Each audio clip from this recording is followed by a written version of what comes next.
Hi friends, എല്ലാവർക്കും one clip PSC YouTube ചാനലിലേക്ക് സ്വാഗതം. അസിസ്റ്റന്റ് സെയിൽസ്മാൻ PYQ ഡിസ്കഷൻ മൂന്നാമത്തെ ക്ലാസ് ആണ് നമ്മുടെ ഇന്നത്തെ. ഇതുവരെയും നിങ്ങൾ തന്ന സ്നേഹത്തിനും സപ്പോർട്ടിനും ഒരുപാട് നന്ദി.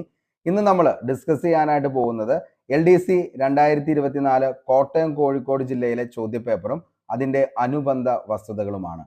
ബേസ് ലെവൽ മുതൽ റാങ്ക് മേക്കിംഗ് ആയിട്ടുള്ള ചോദ്യങ്ങൾ വരെ നമ്മൾ ഇതിൽ ഉൾപ്പെടുത്തിയിട്ടുണ്ട്. അതുകൊണ്ട് തന്നെ തുടക്കക്കാരായിട്ടുള്ള ഒരു ഉദ്യോഗാർത്ഥിക്ക് പോലും പെട്ടെന്ന് ഒരു റാങ്കിലേക്ക് വരാവുന്ന തരത്തിലാണ് ഈ ക്ലാസ് നമ്മൾ അറേഞ്ച് ചെയ്തിരിക്കുന്നത്. ക്ലാസ് മൊത്തമായി കാണുക. അതിനുശേഷം ഇതിൻ്റെ PDF നോട്ട് ലഭിക്കുന്നതിന് വേണ്ടി നമ്മുടെ ടെലഗ്രാം ചാനൽ കൂടി ഒന്ന് ജോയിൻ ചെയ്യുക. അതിൻ്റെ ലിങ്ക് താഴെ ഡിസ്ക്രിപ്ഷൻ ബോക്സിൽ അവൈലബിൾ ആണ്. അപ്പോൾ നമുക്ക് ഇന്നത്തെ ആദ്യത്തെ ചോദ്യത്തിലേക്ക് പോകാം. ആദ്യത്തെ ചോദ്യം ഹരിത വിപ്ലവവുമായി ബന്ധപ്പെട്ടാണ്. കഴിഞ്ഞ LDC 2024 നോക്കിക്കഴിഞ്ഞാൽ ഏറ്റവും കൂടുതൽ ആവർത്തിച്ച ഒരു ഹോട്ട് ടോപ്പിക്സ് ഏതാണെന്ന് ചോദിച്ചാൽ അതിലൊന്നാണ് ഹരിത വിപ്ലവം എന്ന് പറയുന്നത്. ഈ ഒരു അസിസ്റ്റന്റ് സെയിൽസ്മാൻ എക്സാമിനും നമുക്കും ഉറപ്പായും പ്രതീക്ഷിക്കാവുന്ന ഒരു ഹോട്ട് ടോപ്പിക്കിൽ ഒന്നാണ് ഹരിത വിപ്ലവം. അപ്പോൾ ഇതിന്റെ എല്ലാ അനുബന്ധ വസ്തുതകളും നമ്മൾ ഡിസ്കസ് ചെയ്താണ് പോകുന്നത്. അപ്പോൾ നമുക്ക് നേരെ ചോദ്യം നോക്കാം. ഹരിത വിപ്ലവവുമായി ബന്ധപ്പെട്ട് ചുവടെ ചേർത്തിരിക്കുന്ന പ്രസ്താവനയിൽ ശരിയായത് ഏത് എന്നുള്ളതാണ് ചോദിച്ചിരിക്കുന്നത്. അപ്പോൾ ശരിയായ പ്രസ്താവന നമുക്കൊന്ന് നോക്കാം.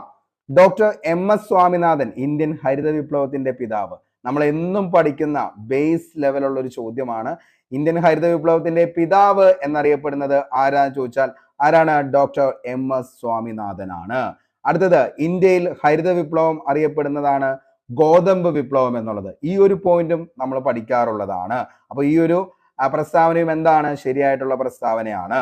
ഹരിത വിപ്ലവം ധനിക കർഷകരും ദരിദ്ര കർഷകരും തമ്മിലുള്ള വിടവ് വർദ്ധിപ്പിക്കുകയാണ് ഉണ്ടായത്. ഈ ഒരു പ്രസ്താവനയും എന്താണ്?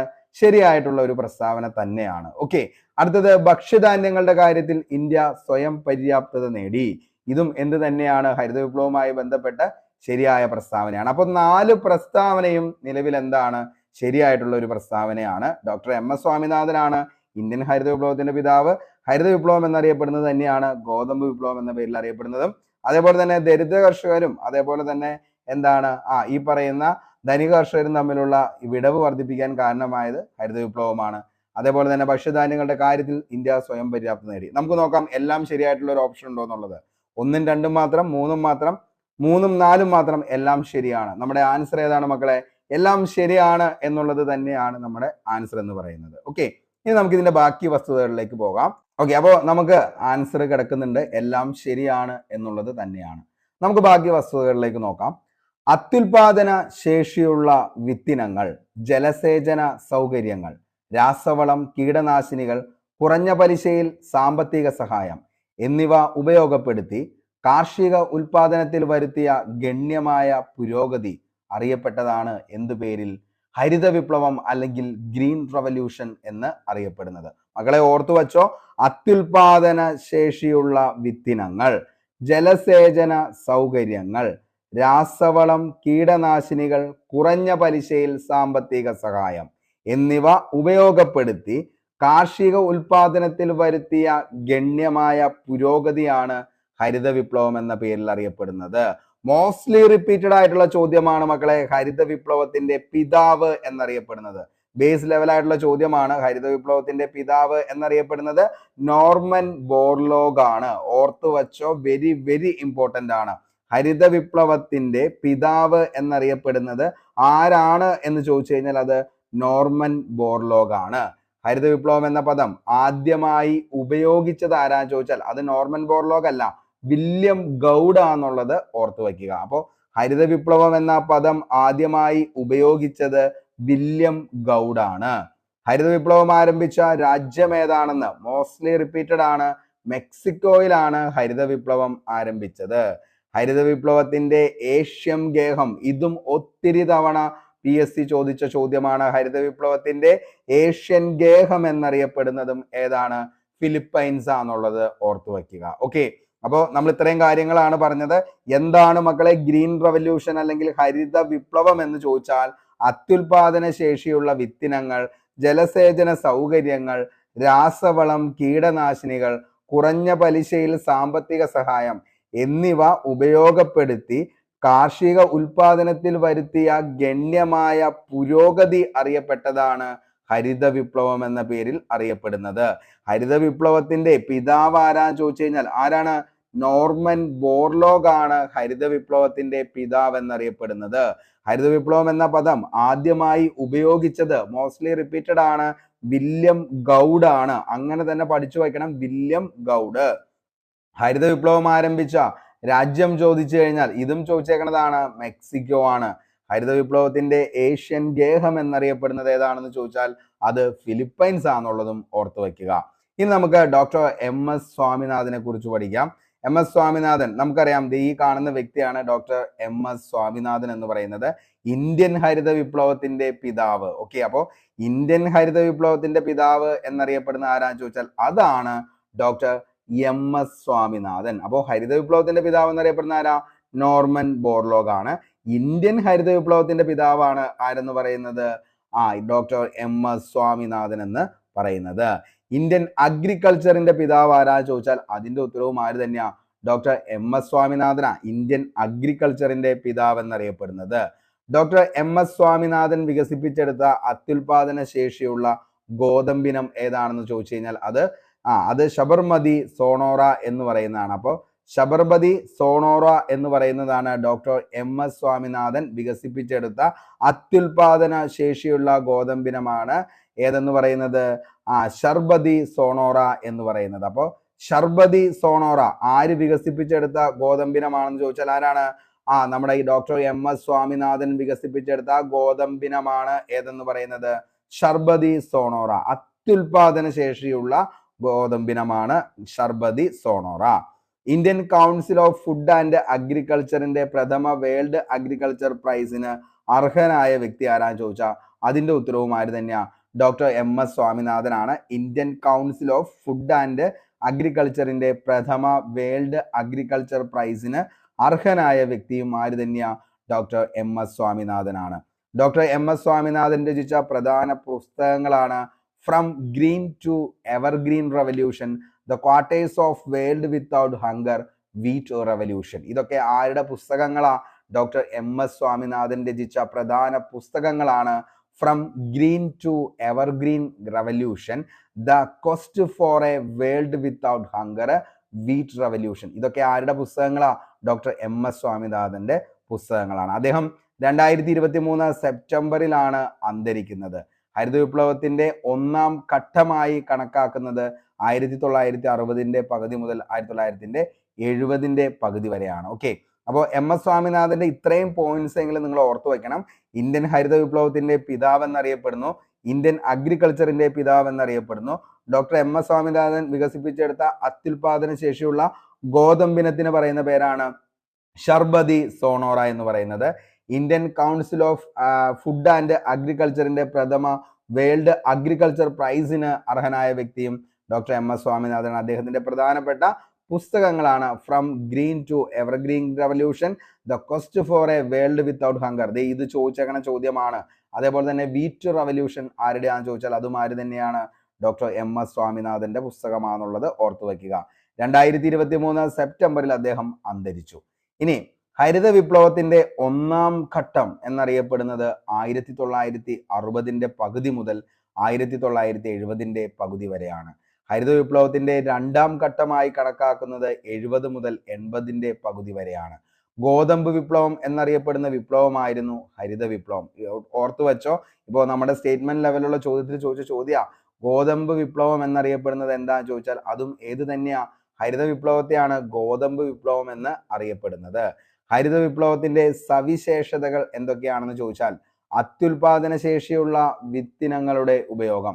കാരണം താഴെ പറയുന്നതിൽ ഹരിത വിപ്ലവവുമായി ബന്ധപ്പെട്ട സവിശേഷതകളിൽ ഉൾപ്പെട്ടത് ഏത്, അല്ലെങ്കിൽ ഉൾപ്പെടാത്തത് മാത്രം തിരഞ്ഞെടുക്കുക, അങ്ങനെ ഒരു ചോദ്യം ചോദിച്ചാൽ നമുക്ക് ഉത്തരത്തിലേക്ക് എത്തണമെങ്കിൽ പഠിച്ചു വച്ചോ. അത്യുൽപാദന ശേഷിയുള്ള വിത്തിനങ്ങളുടെ ഉപയോഗം, രാസവളങ്ങളുടെയും കീടനാശിനികളുടെയും ഉപയോഗം, ജലസേചന സൗകര്യങ്ങളുടെ വർധനവ്, ആധുനിക കാർഷിക ഉപകരണങ്ങളുടെ ഉപയോഗം, കാർഷിക മേഖലയിലെ യന്ത്രവൽക്കരണം, കുറഞ്ഞ പലിശയ്ക്ക് വായ്പകൾ ലഭ്യമായത്, കാർഷിക വിഭവങ്ങൾക്ക് ഉയർന്ന വില ലഭിച്ചത്, ഉൽപ്പാദിപ്പിച്ച സാധനങ്ങൾ വിറ്റഴിക്കാനുള്ള സൗകര്യങ്ങൾ കൂടുതലായി ലഭ്യമായത്.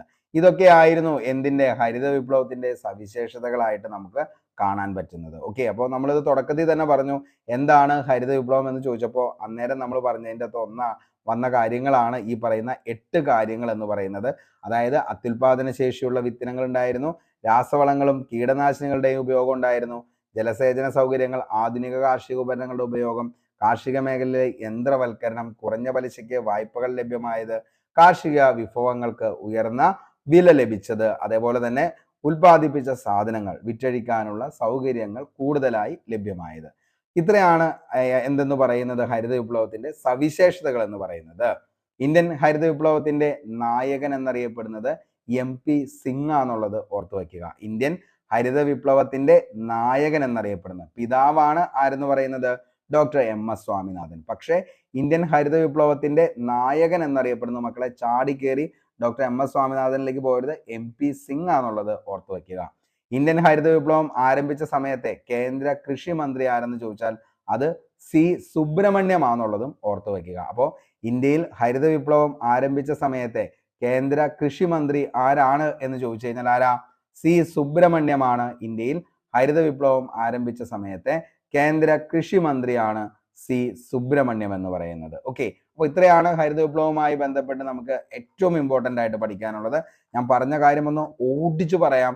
അതായത് എന്താണ് ഹരിത വിപ്ലവം എന്ന് ചോദിച്ചു കഴിഞ്ഞാൽ അത്യുൽപാദന ശേഷിയുള്ള വിത്തിനങ്ങൾ, ജലസേചന സൗകര്യങ്ങൾ, രാസവളം, കീടനാശിനി, കുറഞ്ഞ പലിശയിൽ സാമ്പത്തിക സഹായം എന്നിവ ഉപയോഗപ്പെടുത്തി കാർഷിക ഉൽപാദനത്തിൽ വരുത്തിയ ഗണ്യമായ പുരോഗതി അറിയപ്പെട്ടതാണ് green revolution, otherwise known as ഹരിത വിപ്ലവം എന്ന് പറയുന്നത്. ഹരിത വിപ്ലവത്തിന്റെ പിതാവ് എന്നറിയപ്പെടുന്നത് ആരാന്ന് ചോദിച്ചാൽ മക്കളെ ആരാണ്? Norman Borlaug.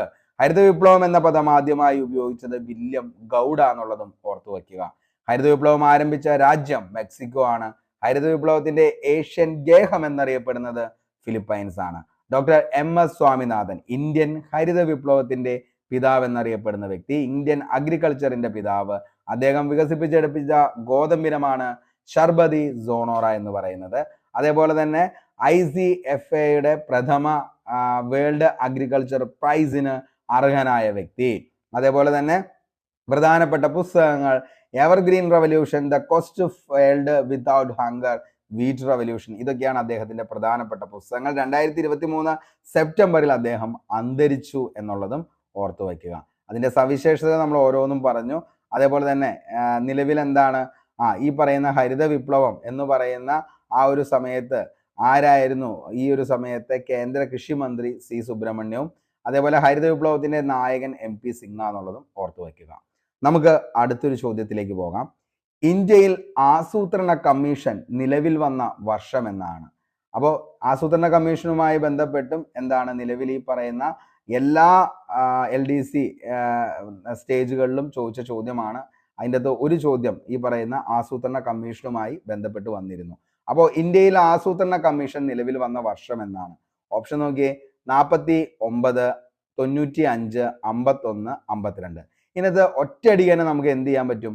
ഈ പറയുന്ന 95 എന്ന് പറയുന്ന ഒരു ഓപ്ഷൻ ഇതിൻ്റെ അകത്ത് നിന്നും നമുക്ക് എന്ത് ചെയ്യാൻ പറ്റും? മാറ്റാൻ പറ്റും. പിന്നെ ബാക്കി വരുന്നതാണ് 49, 51, 52 എന്ന് പറയുന്നത്. ഓക്കെ, അപ്പോൾ ഇതിൻ്റെ അകത്ത് ഇന്ത്യയിൽ ആസൂത്രണ കമ്മീഷൻ നിലവിൽ വന്ന വർഷം നമ്മൾ ബേസ് ആയിട്ട് പഠിക്കുന്ന ചോദ്യമാണ്. 1950 എന്ത് വരുന്നത്? ഇന്ത്യയിൽ ആസൂത്രണ കമ്മീഷൻ നിലവിൽ വന്നത്.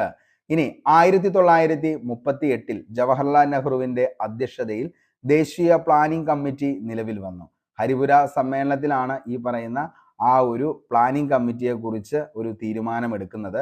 അപ്പോൾ 1938 ജവഹർലാൽ നെഹ്റുവിന്റെ അധ്യക്ഷതയിൽ ദേശീയ പ്ലാനിംഗ് കമ്മിറ്റി നിലവിൽ വന്നത് ഹരിപുര സമ്മേളനമാണ്. INCയുടെ ദേശീയ ആസൂത്രണ കമ്മിറ്റി എന്ന ആശയം അവതരിപ്പിച്ചത് ആരാന്ന് ചോദിച്ചാൽ മേഘനാഥ സാഹയാണ്. ദേശീയ ആസൂത്രണ കമ്മിറ്റി എന്ന ആശയം അവതരിപ്പിച്ചത് മേഘനാഥ സാഹ. 1946 ഇന്ത്യയിൽ നിലവിൽ വന്ന ഇടക്കാല ഗവൺമെന്റ് അഡ്വൈസറി പ്ലാനിംഗ് ബോർഡിന്റെ ചെയർമാൻ KC നിയോഗിയാണ്. സോവിയറ്റ് യൂണിയന്റെ ദേശീയ ആസൂത്രണ മാതൃകയാണ് ഇന്ത്യൻ ആസൂത്രണ കമ്മീഷൻ രൂപീകരണത്തിന് സ്വീകരിച്ചത്. ആസൂത്രണ കമ്മീഷൻ എന്നാണ് നിലവിൽ വന്നതെന്ന് ചോദിച്ചാൽ മക്കളെ ഇങ്ങനെ തന്നെ പഠിച്ചു വെക്കണം. കാരണം ഡിഗ്രി ലെവൽ എക്സാംസിന് ഇങ്ങനെയാണ് ചോദിക്കത്തുള്ളൂ. 1950 മാർച്ച് 15 ആസൂത്രണ കമ്മീഷൻ നിലവിൽ വന്നത്. അപ്പോൾ ഇന്ത്യയിൽ ആസൂത്രണ കമ്മീഷൻ നിലവിൽ വന്നത് 1950 എന്ന് മാത്രം പഠിച്ചു വെച്ചാൽ അതൊരു LD അല്ലെങ്കിൽ ഒരു 10th ലെവൽ എക്സാംസിനൊക്കെയാണ് അങ്ങനെ വരത്തുള്ളൂ. പക്ഷേ PSCയുടെ ഓരോ ദിവസവും നമുക്കറിയാം കോമ്പറ്റീഷൻ ലെവൽ അത്രത്തോളം കൂടി വരികയാണ്. അതുകൊണ്ട് തന്നെ ഇനിയുള്ള എക്സാമുകളിലൊക്കെ നമുക്ക് വർഷവും മാസവും ദിവസവും തന്നെ പഠിച്ചു പോകണം. ആസൂത്രണ കമ്മീഷൻ നിലവിൽ വന്നത് എന്നാന്ന് ചോദിച്ചു കഴിഞ്ഞാൽ 1950 മാർച്ച് 15 അങ്ങനെ തന്നെ പഠിച്ചു വയ്ക്കുക. 1950 മാർച്ച് 15 ആസൂത്രണ കമ്മീഷൻ നിലവിൽ വന്നത്. ആസൂത്രണ കമ്മീഷന്റെ ആസ്ഥാനം എവിടെയാണെന്ന് ചോദിച്ചു കഴിഞ്ഞാൽ ന്യൂഡൽഹിയിലെ യോജന ഭവനാണ് ആസൂത്രണ കമ്മീഷന്റെ ആസ്ഥാനമായി കരുതപ്പെടുന്നത്. യോജന ഭവൻ സ്ഥിതി ചെയ്യുന്നത് ന്യൂഡൽഹി. പഞ്ചവത്സര പദ്ധതികളുടെ രൂപരേഖ തയ്യാറാക്കിയിരുന്നത് ആസൂത്രണ കമ്മീഷനാണ്. അപ്പോൾ പഞ്ചവത്സര പദ്ധതികളുടെ രൂപരേഖ തയ്യാറാക്കിയിരുന്നത് ആസൂത്രണ കമ്മീഷൻ അല്ലെങ്കിൽ പ്ലാനിംഗ് കമ്മീഷൻ ആണ്. ആസൂത്രണ കമ്മീഷൻ എന്താണ്? ഒരു ഉപദേശക സമിതിയാണെന്നുള്ളതും ഓർത്തു വയ്ക്കുക. അപ്പോൾ ആസൂത്രണ കമ്മീഷൻ എന്ന് പറയുന്നത് എന്താ? ഒരു ഉപദേശക സമിതിയാണെന്നുള്ളതും ഓർത്തു വയ്ക്കുക. ഓക്കെ, അപ്പൊ നമ്മൾ പറഞ്ഞു 1938 ജവഹർലാൽ നെഹ്റുവിന്റെ അധ്യക്ഷതയിൽ ദേശീയ പ്ലാനിംഗ് കമ്മിറ്റി നിലവിൽ വന്നത് ഹരിപുര സമ്മേളനം INCയുടെ ഹരിപുര സമ്മേളനത്തിൽ വച്ചാണ്. ദേശീയ ആസൂത്രണ കമ്മിറ്റി എന്ന ആശയം അവതരിപ്പിച്ചത് മേഘനാഥ സാഹയാണ്. 46 ഇന്ത്യയിൽ നിലവിൽ വന്ന ഇടക്കാല ഗവൺമെന്റ് അഡ്വൈസറി പ്ലാനിംഗ് ബോർഡിന്റെ ചെയർമാൻ KC നിയോഗി. സോവിയറ്റ് യൂണിയന്റെ ദേശീയ ആസൂത്രണ മാതൃകയാണ് ഇന്ത്യ ആസൂത്രണ കമ്മീഷൻ രൂപീകരണത്തിന് സ്വീകരിച്ചത്. ആസൂത്രണ കമ്മീഷൻ നിലവിൽ വന്നത് എന്നാണ്? 1950 മാർച്ച് 15. ആസൂത്രണ കമ്മീഷന്റെ ആസ്ഥാനമാണ് യോജന ഭവൻ, ന്യൂഡൽഹി. പഞ്ചവത്സര പദ്ധതികളുടെ രൂപരേഖ തയ്യാറാക്കിയിരുന്നത് ആസൂത്രണ കമ്മീഷനാണ്. ആസൂത്രണ കമ്മീഷൻ എന്ന് പറയുന്നത് ഒരു ഉപദേശക സമിതിയാണെന്നുള്ളതും ഓർത്തു വയ്ക്കുക. ആദ്യവും അവസാനവും. ആസൂത്രണ കമ്മീഷന്റെ ആദ്യ അധ്യക്ഷൻ ചോദിച്ചേണ്ട ഒത്തിരി തവണ ചോദിച്ചേക്കുന്നതാണ് ജവഹർലാൽ നെഹ്റു ആണ്. ആസൂത്രണ കമ്മീഷന്റെ ആദ്യത്തെ അധ്യക്ഷൻ ചോദിച്ചു കഴിഞ്ഞാൽ ജവഹർലാൽ നെഹ്റു ആണ്. ആസൂത്രണ കമ്മീഷന്റെ ആദ്യ ഉപാധ്യക്ഷനാണ് ഗുൽസാരിലാൽ നന്ദ. ഇതും ചോദിച്ചേക്കണ ചോദ്യമാണ്. ആസൂത്രണ കമ്മീഷന്റെ ആദ്യത്തെ ഉപാധ്യക്ഷൻ ചോദിച്ചു കഴിഞ്ഞാൽ ഗുൽസാരിലാൽ നന്ദയാണ്.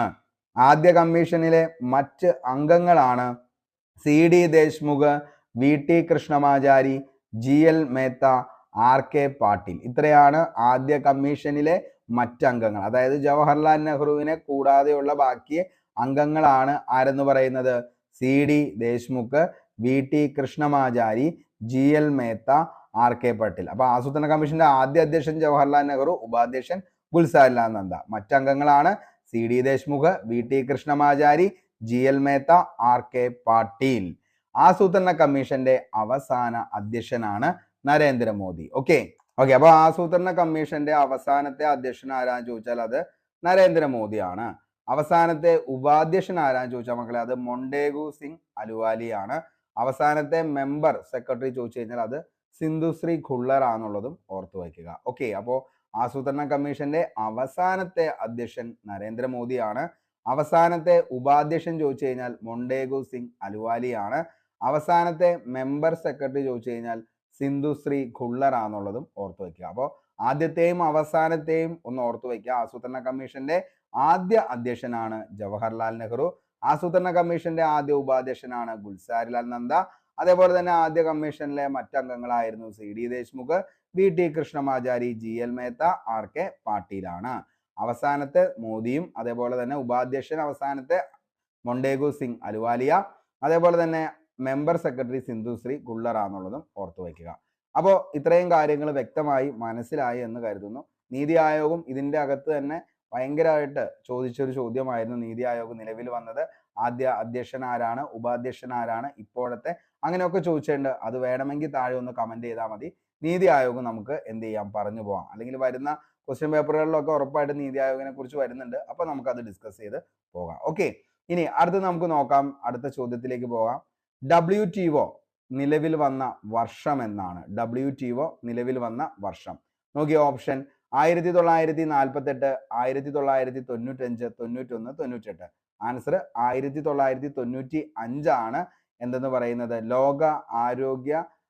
ലോക വ്യാപാര സംഘടന, വേൾഡ് ട്രേഡ് ഓർഗനൈസേഷൻ നിലവിൽ വന്ന വർഷം എന്നാണെന്ന് ചോദിച്ചു കഴിഞ്ഞാൽ 1995 ഓർത്തു വയ്ക്കുക. അപ്പോൾ വേൾഡ് ട്രേഡ് ഓർഗനൈസേഷൻ നിലവിൽ വന്നത് 1995.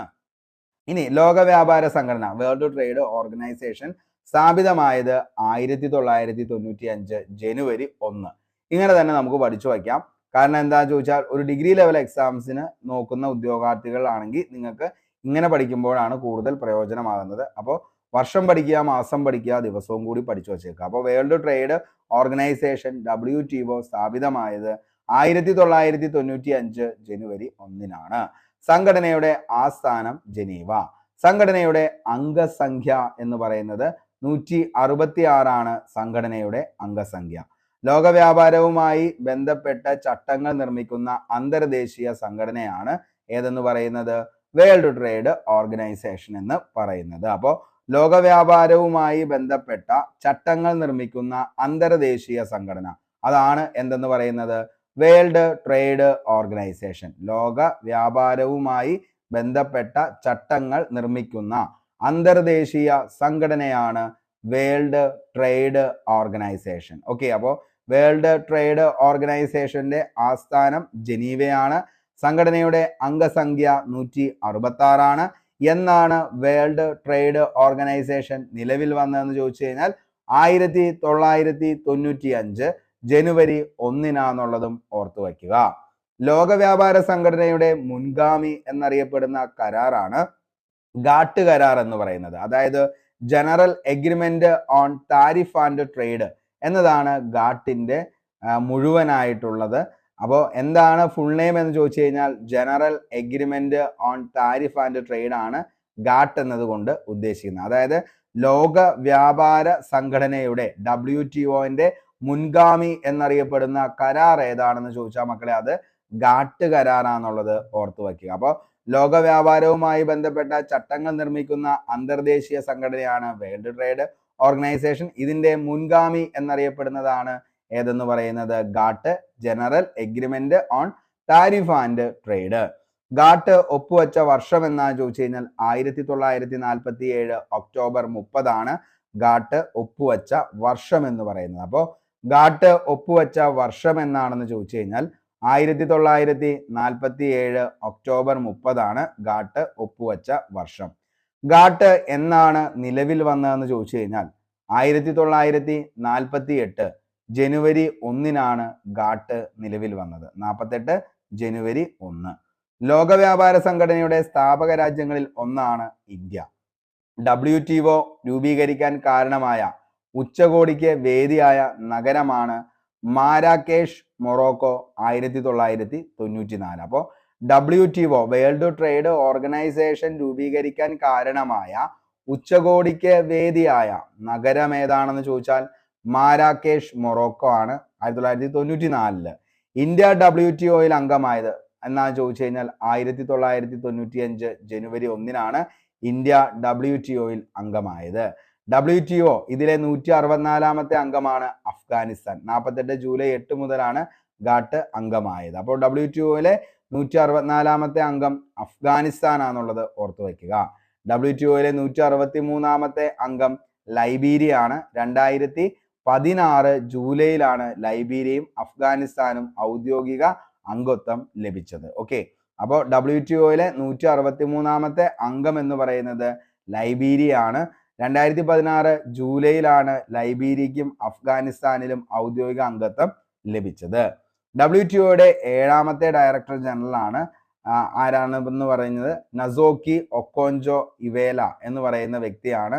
ഈ പദവിയിലെത്തുന്ന ആദ്യ വനിതയും ആദ്യ ആഫ്രിക്കൻ വ്യക്തിയുമാണ് ഈ പറയുന്ന WTOയിലെ 7ാമത്തെ ഡയറക്ടർ ജനറൽ എന്ന് പറയുന്നത് ഒസി ഒക്കോഞ്ചോ ഇവേല. ഓക്കെ, ഒസി ഒക്കോഞ്ചോ ഇവേല എന്നുള്ളതാണ്. പ്രൊനൗൺസിയേഷൻ നിങ്ങൾ ഒന്നുകൂടി നോക്കുക. കാരണം എന്താണെന്ന് ചോദിച്ചു കഴിഞ്ഞാൽ ജസ്റ്റ് ഇതൊന്ന് പറഞ്ഞു എന്ന് മാത്രമേ ഉള്ളൂ. പലരും പല രീതിയിലാണ് പ്രൊനൗൺസ് ചെയ്യുന്നത്. അപ്പോൾ WTOയുടെ 7ാമത്തെ ഡയറക്ടർ ജനറൽ ആണ് ആരെന്ന് പറയുന്നത് ഗോസി ഒക്കോഞ്ചോ ഇവേല. ഗോസി ഒക്കോഞ്ചോ ഇവേല. ഓക്കെ, കാരണം അപ്പോൾ നിങ്ങൾ നോക്കുക, 1-2 തവണ കേട്ട് കഴിയുമ്പോൾ നിങ്ങൾക്ക് അത് മനസ്സിലാവും. ഓക്കെ, അപ്പോൾ ഇനി നമുക്ക് WTOയുമായി ബന്ധപ്പെട്ട് കറണ്ട് അഫയേഴ്സ് ഫാക്ട് നമുക്കൊന്ന് നോക്കാം. WTOയുടെ 13ാമത് 2024 മിസ്റ്റീരിയൽ കോൺഫറൻസിന്റെ വേദി അബുദാബി ആണെന്നുള്ളത് ഓർത്തു വയ്ക്കുക. അപ്പോൾ WTOയുടെ 13ാമത്തെ 2024 മിസ്റ്റീരിയൽ കോൺഫറൻസിന്റെ വേദിയാണ് അബുദാബി UAE. WTOയുടെ 12ാമത്തെ മന്ത്രിതല സമ്മേളനം നടന്ന സ്ഥലമാണ് ജനീവ. 2002 ജൂണിലാണ്. WTOയുടെ അവസാന അംഗത്വം ലഭിച്ചത് കോമോറോസ് ടിമോർ ലെസ്റ്റെ ആണ്. ഓക്കെ, കോമോറോസ് ടിമോർ ലെസ്റ്റെ ആണ് WTOയിൽ അവസാനം അംഗത്വം ലഭിച്ചത്, കോമോറോസ് ടിമോർ ലെസ്റ്റെ. ലോകവ്യാപാര സംഘടനയുടെ ഇന്ത്യൻ അംബാസിഡർ ആണ് സെന്തിൽ പാണ്ഡ്യൻ എന്ന് പറയുന്നത്. അപ്പോൾ 2024 ലോകവ്യാപാര സംഘടനയുടെ ഇന്ത്യൻ അംബാസിഡർ ആരാന്ന് ചോദിച്ചു കഴിഞ്ഞാൽ അത് സെന്തിൽ പാണ്ഡ്യനാണ് എന്നുള്ളത് ഓർത്തു വയ്ക്കുക. അപ്പൊ ലോകവ്യാപാര സംഘടനയുടെ ഇന്ത്യൻ അംബാസിഡർ ആരാന്ന് ചോദിച്ചാൽ മക്കളെ അത് സെന്തിൽ പാണ്ഡ്യനാന്നുള്ളത് ഓർത്തു വയ്ക്കുക. WTO അവസാന അംഗത്വം ലഭിച്ചത് കോമറോസ് ടിമോർ ലെസ്റ്റേക്കാണ്. WTOയുടെ 12ാമത്തെ മന്ത്രിതല സമ്മേളനം നടന്നത് ജനീവയാണ്. 2002 ജൂണിലാണ് WTOയുടെ 12ാമത്തെ മന്ത്രിതല സമ്മേളനം നടന്നത്. 13ാമത്തെ ആണെങ്കിൽ അത് അബുദാബി ആണ്, UAE എന്നുള്ളതും ഓർത്തു വയ്ക്കുക. അപ്പോൾ മെയിനായിട്ട് നമുക്ക് ഇതിനകത്ത് പഠിക്കാനുള്ളത് എന്നാണ് ലോക വ്യാപാര സംഘടന സ്ഥാപിതമായതെന്ന് ചോദിച്ചാൽ 95 ജനുവരി 1 സംഘടനയുടെ ആസ്ഥാനം വെരി വെരി ഇമ്പോർട്ടൻ്റ് ആണ്, ജനീവയാണ്. സംഘടനയുടെ അംഗസംഖ്യ എത്രയാണെന്ന് ചോദിച്ചാൽ മക്കളെ 166 എന്നുള്ളതും ഓർത്തു വെക്കുക. ലോക വ്യാപാര സംഘടനയുമായി ബന്ധപ്പെട്ട ചട്ടങ്ങൾ നിർമ്മിക്കുന്ന അന്തർദേശീയ സംഘടനയാണ് വേൾഡ് ട്രേഡ് ഓർഗനൈസേഷൻ.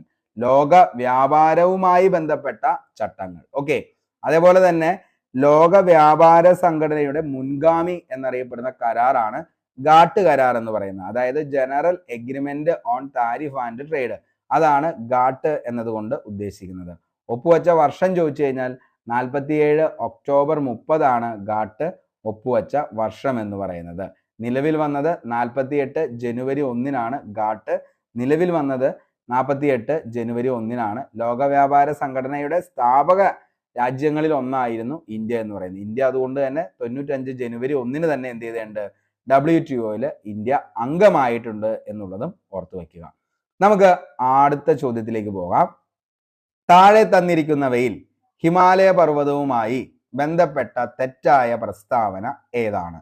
ഹിമാലയ പർവ്വതവുമായി ബന്ധപ്പെട്ട തെറ്റായ പ്രസ്താവന: ചലന കാരണം രൂപപ്പെട്ട മടക്ക് പർവ്വത നിര, അതായത് ഫോൾഡിംഗ് കാരണം രൂപപ്പെട്ട മടക്ക് പർവ്വത നിരയാണ് ഏതെന്ന് പറയുന്നത്, ഹിമാലയം എന്ന് പറയുന്നത്. താരതമ്യേന പ്രായം കുറഞ്ഞ പർവ്വത നിര. അടുത്തത് ഇവയൊന്നുമല്ല. ഇതിൻ്റെ അകത്ത് ആൻസർ എന്ന് പറയുന്നത് ഇവയൊന്നുമല്ല എന്നുള്ളതാണ്. ഓക്കെ, അതായത് നിലവിൽ ഏകദേശം 150-160 ദശലക്ഷം വർഷങ്ങൾക്ക് മുൻപ് ഉപദ്വീപീയ ഇന്ത്യയും ഓസ്ട്രേലിയൻ വൻകരയും ഉൾപ്പെടുന്ന ഇന്ത്യൻ ഫലകത്തിന്റെ സ്ഥാനം ദക്ഷിണാർദ്ധ ഗോളത്തിലായിരുന്നു. അപ്പോൾ ഇന്ത്യൻ ഫലകത്തിന്റെ സ്ഥാനം എവിടെയാണെന്ന് ചോദിച്ചു കഴിഞ്ഞാൽ ഏകദേശം 150-160 ദശലക്ഷം വർഷങ്ങൾക്ക് മുമ്പാണ് ഉപദ്വീപീയ ഇന്ത്യയും ഓസ്ട്രേലിയൻ വൻകരയും ഉൾപ്പെടുന്ന ഇന്ത്യൻ ഫലകത്തിന്റെ സ്ഥാനം എന്ന് പറയുന്നത് ദക്ഷിണാർദ്ധ ഗോളത്തിലായിരുന്നു. ദക്ഷിണാർദ്ധ ഗോളത്തിലാണ് ഏതിൻ്റെയൊക്കെ ഈ പറയുന്ന ഉപദ്വീപീയ ഇന്ത്യയും ഓസ്ട്രേലിയൻ വൻകരയും ഉൾപ്പെടുന്ന ഇന്ത്യൻ ഫലകത്തിന്റെ സ്ഥാനം എന്ന് പറയുന്നത് ദക്ഷിണാർദ്ധ ഗോളത്തിലായിരുന്നു. ഇൻഡോ ആസ്ട്രേലിയൻ ഫലകവും യുറേഷ്യൻ ഫലകവും തമ്മിൽ കൂട്ടിമുട്ടിയതിനെ തുടർന്ന് ഇവയ്ക്കിടയിൽ സ്ഥിതി ചെയ്തിരുന്ന തെതീസ് സമുദ്രത്തിന്റെ അടിത്തട്ട് സമ്മർദ്ദത്താൽ മടങ്ങി ഉയർന്നു രൂപപ്പെട്ട പർവ്വതനിരയാണ് ഹിമാലയം എന്ന് പറയുന്നത്. അപ്പോൾ ഹിമാലയം രൂപപ്പെട്ടത് ഇൻഡോ ആസ്ട്രേലിയൻ ഫലകവും യുറേഷ്യൻ ഫലകവും. അപ്പോൾ ഇൻഡോ ആസ്ട്രേലിയൻ ഫലകവും അതേപോലെ തന്നെ എന്താണ് ഈ പറയുന്ന യുറേഷ്യൻ പ്ലേറ്റ് കണ്ടോ, ഇന്ത്യൻ ഓസ്ട്രേലിയൻ ഫലകവും യുറേഷ്യൻ പ്ലേറ്റും തമ്മിൽ എന്ത് ചെയ്യുന്നു, കൂട്ടിമുട്ടിയതിനെ തുടർന്ന് ഇവയ്ക്കിടയിൽ തെതീസ് സമുദ്രത്തിന്റെ അടിത്തട്ട് സമ്മർദ്ദത്താൽ മടങ്ങി ഉയർന്നു രൂപപ്പെട്ട പർവ്വതനിരയാണ് ഹിമാലയം. ഹിമാലയത്തിന്റെ എല്ലാ ശ്രേണികളുടെയും രൂപീകരണം നടന്നത് തൃതീയ കാലഘട്ടത്തിലാണ്. ഓക്കെ, അപ്പോൾ ഹിമാലയത്തിന്റെ എല്ലാ ശ്രേണികളുടെയും രൂപീകരണം നടന്നത് തൃതീയ കാലഘട്ടത്തിലാണ്. ഹിമാലയ പർവ്വതനിരകളുടെ സ്ഥാനം ട്രാൻസ് ഹിമാലയത്തിനും കിഴക്കൻ മലനിരകൾക്കും ഇടയിൽ വടക്കു പടിഞ്ഞാറ് തെക്ക് കിഴക്ക് ദിശയിൽ ഏകദേശം വിസ്തൃതി 5 ലക്ഷം ചതുരശ്ര കിലോമീറ്റർ ആണ്. ഓക്കെ, അപ്പോൾ ഹിമാലയ പർവ്വതനിരകളുടെ സ്ഥാനം ട്രാൻസ് ഹിമാലയത്തിനും കിഴക്കൻ മലനിരകൾക്കുമിടയിൽ വടക്കു പടിഞ്ഞാറ് തെക്ക് കിഴക്ക് ദിശയിൽ ഏകദേശ വിസ്തൃതി എന്ന് പറയുന്നത് 5 ലക്ഷം ചതുരശ്ര കിലോമീറ്റർ ആണ്.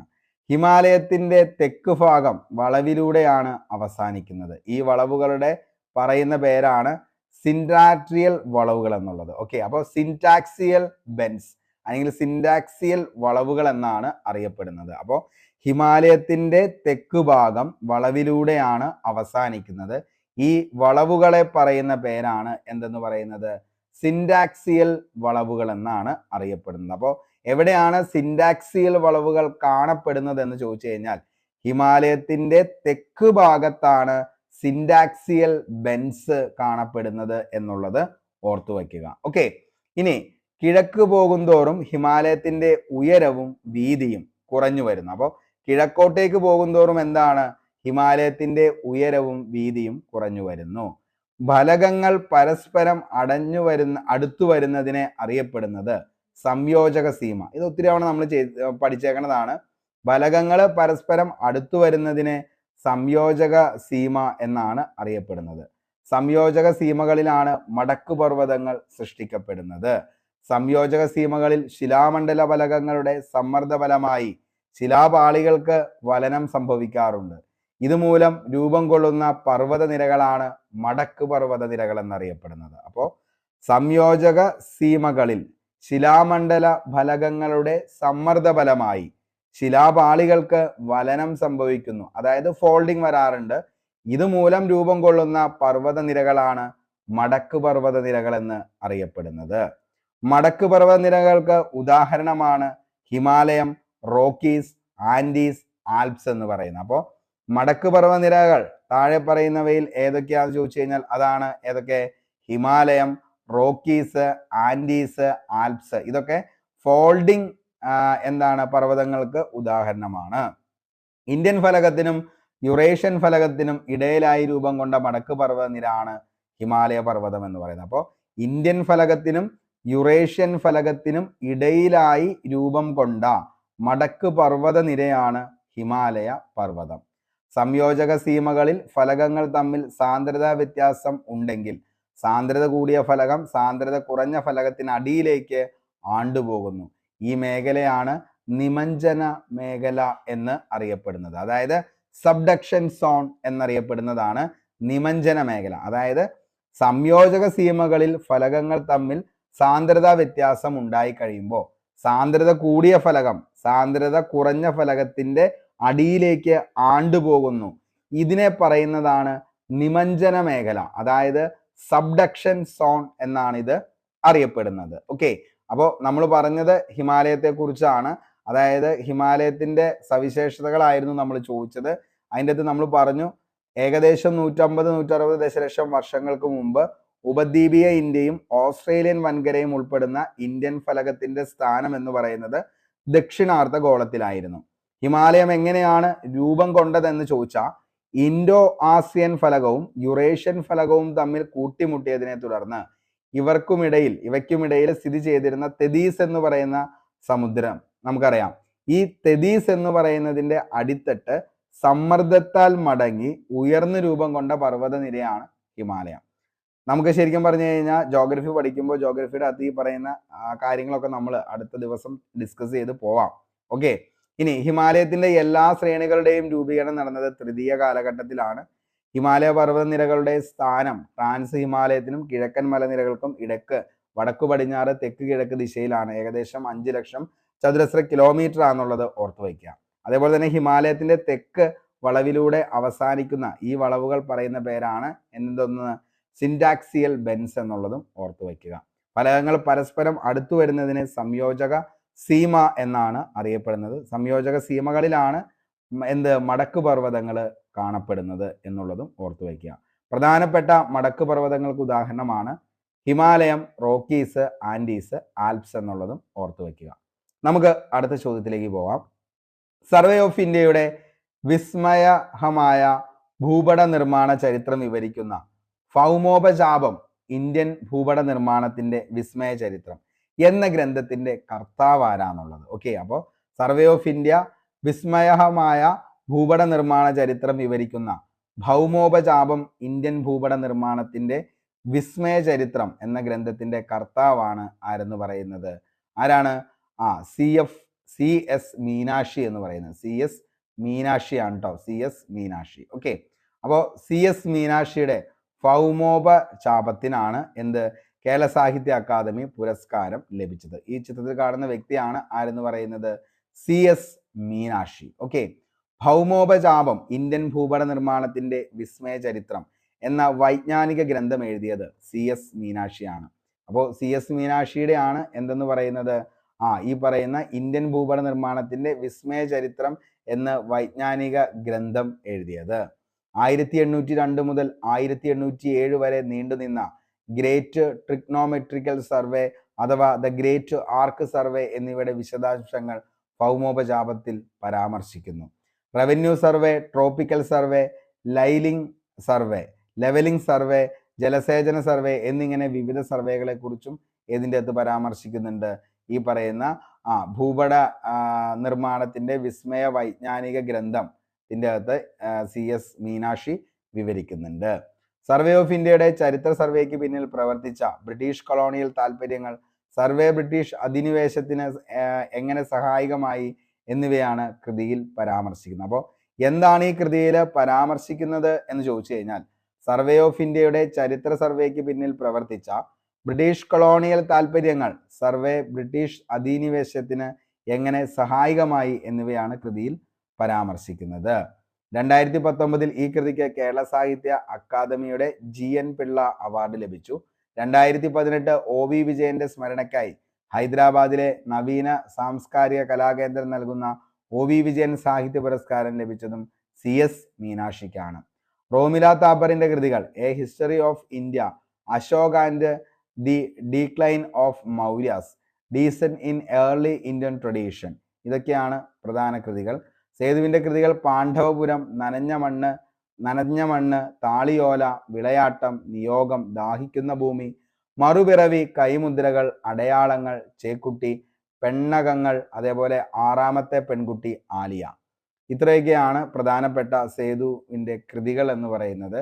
TD രാമകൃഷ്ണന്റെ കൃതിയായ ഫാൻസി സിറ്റിക്കോര, സുഗതി എന്നീ അണ്ടാൽ നായിക, ആൽഫ എന്നിവയാണെന്നുള്ളതും ഓർത്തു വയ്ക്കുക. അപ്പോൾ ജസ്റ്റ് ഒന്ന് പറഞ്ഞു എന്ന് മാത്രമേ ഉള്ളൂ ഓരോരുത്തരുടെ കൃതികളും 4 ഓപ്ഷനിലെ. അപ്പോൾ ഇത്രയും കാര്യങ്ങൾ ജസ്റ്റ് ഒന്ന് ഓർത്തു വയ്ക്കുക. അപ്പോൾ എന്തൊക്കെയാണ്? ഭൗമോപചാപം ഇന്ത്യൻ ഭൂപട നിർമ്മാണത്തിന്റെ വിസ്മയ ചരിത്രം എന്ന വൈജ്ഞാനിക ഗ്രന്ഥം എഴുതിയത് CS മീനാക്ഷിയാണ്. 1802 മുതൽ 1871 വരെ നീണ്ട ഗ്രേറ്റ് ട്രിഗ്നോമെട്രിക്കൽ സർവേ അഥവാ ട്രേഡ് ആർക്ക് സർവേ എന്നിവയുടെ വിശദാംശങ്ങളാണ് ഭൗമോപചാപത്തിൽ പരാമർശിക്കുന്നത്. Revenue survey, tropical survey, levelling survey, ജലസേചന സർവേ എന്നിങ്ങനെ വിവിധ സർവേകളെ കുറിച്ചും പരാമർശിക്കുന്നത്. സർവേ ഓഫ് ഇന്ത്യയുടെ ചരിത്ര സർവേക്ക് പിന്നിൽ പ്രവർത്തിച്ച ബ്രിട്ടീഷ് കൊളോണിയൽ താല്പര്യങ്ങൾ, സർവേ ബ്രിട്ടീഷ് അധിനിവേശത്തിന്റെ എങ്ങനെ സഹായകമായി എന്നിവ കൃതിയിൽ പരാമർശിക്കുന്നു. 2019 ഈ കൃതിക്ക് കേരള സാഹിത്യ അക്കാദമി GN പിള്ള അവാർഡ് ലഭിച്ചിട്ടുണ്ട്. 2018 OV വിജയന്റെ സ്മരണയ്ക്കായി ഹൈദരാബാദിലെ നവീന സാംസ്കാരിക കലാകേന്ദ്രം നൽകുന്ന OV വിജയൻ സാഹിത്യ പുരസ്കാരവും CS മീനാക്ഷിക്ക് ലഭിച്ചിട്ടുണ്ട്. റോമില താപ്പറിന്റെ കൃതികൾ ഏതൊക്കെയാണെന്ന് ചോദിച്ചാൽ അതാണ് a history of India, Ashok and the decline of the Mauryas, dissent in the early tradition എന്ന് പറയുന്നത്. ഇതൊക്കെയാണ് ആരുടെ? റോമില താപ്പറിന്റെ കൃതികൾ. ഒരു ഓപ്ഷനാണത്. അതേപോലെ തന്നെ സേതുവിന്റെ കൃതികൾ ഏതൊക്കെയാണെന്ന് ചോദിച്ചു കഴിഞ്ഞാൽ പാണ്ഡവപുരം, നനഞ്ഞ മണ്ണ്, താളിയോല, അതേപോലെ തന്നെ വിളയാട്ടം, നിയോഗം, ദാഹിക്കുന്ന ഭൂമി, മറുപിറവി, കൈമുദ്രകള്, അടയാളങ്ങൾ, ചേക്കുട്ടി, പെണ്ണകങ്ങൾ, ആറാമത്തെ പെൺകുട്ടി ആലിയ. ഇനി TD രാമകൃഷ്ണൻ അദ്ദേഹത്തിന്റെ കൃതികൾ ഏതൊക്കെയാണെന്ന് ചോദിച്ചാൽ ഫ്രാൻസിസ് ഇട്ടിക്കോര, സുഗന്ധി എന്ന അണ്ടാൽ ദേവനായിക, ആൽഫ എന്നിവയാണെന്നുള്ളതും ഓർത്തു വയ്ക്കുക. അപ്പോൾ നമ്മൾ 4 ഓപ്ഷനും അതിൻ്റെ കൂടെ എന്ത് ചെയ്തിട്ടുണ്ട്? പഠിച്ചു പോയിട്ടുണ്ട്. അപ്പോൾ ഇത്രയാണ് ഇതിൻ്റെ അകത്തുള്ളൂ. അപ്പോൾ ഇത്രയും കാര്യങ്ങൾ നമ്മൾ പറഞ്ഞു. ഇതിൻ്റെ PDF നോട്ട് ലഭിക്കുന്നതിന് വേണ്ടി നിങ്ങൾ ടെലഗ്രാം ചാനലിൽ കൂടി ഒന്ന് ജോയിൻ ചെയ്യുക. അതേപോലെ തന്നെ ഇന്നത്തെ ക്ലാസ്സുമായി ബന്ധപ്പെട്ട ഒരു ക്വസ്റ്റ്യൻ പോൾ വൈകിട്ട് നമ്മുടെ ടെലഗ്രാമിൽ ഉണ്ടാകും. അപ്പോൾ അതിൻ്റെ അകത്ത് കൂടി അറ്റൻഡ് ചെയ്യുകയാണെങ്കിൽ നിങ്ങൾ പഠിച്ചത് എന്താണെന്നുള്ളത് നിങ്ങൾക്ക് തന്നെ വളരെ വ്യക്തമായിട്ട് മനസ്സിലാക്കാനായിട്ട് പറ്റും. അപ്പോൾ നമ്മുടെ ഓരോ ക്ലാസ്സുകളും എന്ന് പറയുന്നത് നിങ്ങൾക്ക് അടുത്തൊരു എക്സാമിന് ഉപകാരപ്പെടണം എന്നുള്ള രീതിയിൽ തന്നെയാണ് കൈകാര്യം ചെയ്തിരിക്കുന്നത്. അതുകൊണ്ട് തന്നെയാണ് ലെങ്ത് കൂടുതലും ഓരോന്നും ഇത്രയും തവണ എടുത്ത് പറഞ്ഞ് പഠിപ്പിച്ച് തന്നെ പോകുന്നത്. അപ്പോൾ നിങ്ങൾക്ക് എല്ലാവർക്കും ഈ ക്ലാസ് ഇഷ്ടപ്പെടെങ്കിൽ ഉറപ്പായിട്ടും ലൈക്ക് ചെയ്യുക. വിലയേറിയ അഭിപ്രായം താഴെ കമൻറ്റ് ബോക്സിൽ രേഖപ്പെടുത്തുക. നിങ്ങൾക്ക് ഉപകാരപ്രദമാണ് എന്ന് തോന്നുകയാണെങ്കിൽ നിങ്ങളുടെ സുഹൃത്തുക്കളിലേക്കും ഒന്ന് ഷെയർ ചെയ്യുക. കാരണം നിങ്ങളാൽ കഴിയുന്ന ഏറ്റവും വലിയൊരു സപ്പോർട്ടാണ് ഷെയർ ചെയ്യുക, അതേപോലെ തന്നെ ലൈക്ക് ചെയ്യുക എന്നുള്ളതൊക്കെ. അപ്പോൾ മാക്സിമം എല്ലാവരും ഒന്ന് ലൈക്ക് ചെയ്യുക, അതേപോലെ തന്നെ നിങ്ങളുടെ സുഹൃത്തുക്കളിലേക്ക് ഒന്ന് ഷെയർ ചെയ്യുക. അപ്പോൾ ഇത്രയും കാര്യങ്ങളൊക്കെയാണ് പറയാനുള്ളൂ. നമ്മൾ പഠിച്ച പാഠഭാഗങ്ങളൊക്കെ അടുത്തു വരുന്ന എക്സാമിന് ഉറപ്പായും വരട്ടെ എന്ന് ആത്മാർത്ഥമായി സർവേശ്വരനോട് പ്രാർത്ഥിച്ച് ഇന്നത്തെ ക്ലാസ് ഇവിടെ വെച്ച് വൈൻഡപ്പ് ചെയ്യാണ്. Signing off, Arun Kombanadan. Thank you.